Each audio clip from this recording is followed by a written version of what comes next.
Bonjour tout le monde, il faut que je vous dise quelque chose.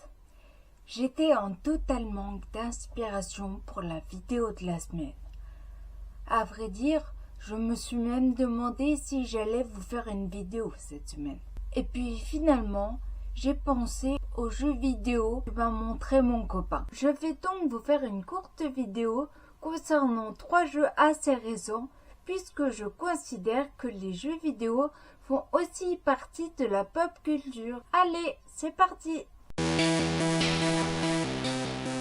Alors, tout d'abord, il y a Rust. Rust est un jeu de survie dans lequel on se trouve sur une île, mais cette île n'est pas déserte. En fait, on atterrit sur l'île tout nu, il me semble, armé seulement d'une torche et d'une pierre. Ensuite, grâce à ça, il faut récupérer le plus de matériaux possible pour se faire des habits, un habitat, des armes plus élaborées.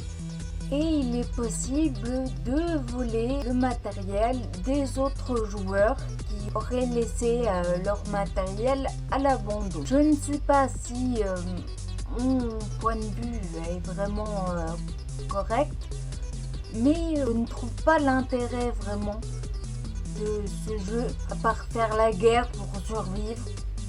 Et voilà, je trouve que c'est bien un jeu pour les garçons. Après, certaines filles peuvent y jouer aussi, mais je préfère d'autres styles de jeu. Comme par exemple le jeu Dead by Daylight, où on incarne un héros dans une des plusieurs maps qui sont disponibles. Il me semble qu'on doit allumer des alternateurs et il faut tous les allumer avant d'être tué par un tueur en série qui hante les lieux. Je trouve ça déjà un peu plus cool que Rust. Mais ce n'est que mon avis. Après, à vous de vous faire le vôtre. Le troisième jeu dont j'aimerais vous parler s'appelle Planet Coaster.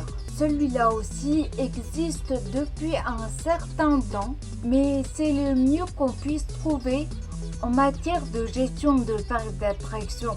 Il existe aussi Planet Zoo et tous deux sont des suites de Roller Coaster Tycoon ou Zoo Tycoon, qui était un peu plus ancien.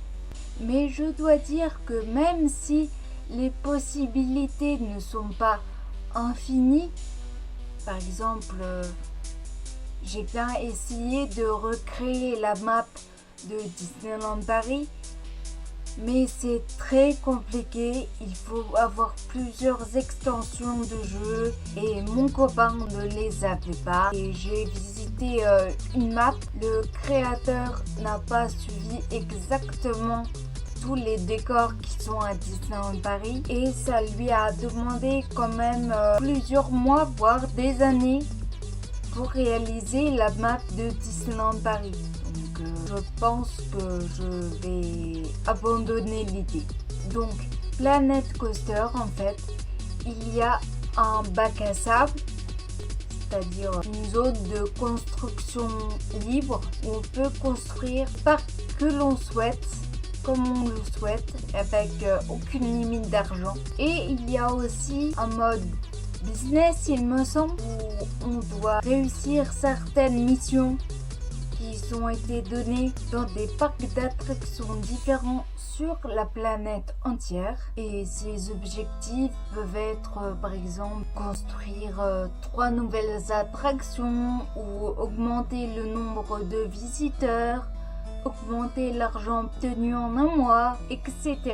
Et donc là, nous sommes limités notamment par l'argent, mais aussi plus par l'envie des visiteurs et la communication qui est faite autour du parc, etc.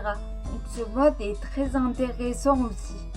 Et pour moi qui suis fan de parcs d'attractions, vous imaginez que j'adore ce jeu aussi. Parmi les 3 jeux que je vous ai présentés, c'est d'ailleurs mon préféré.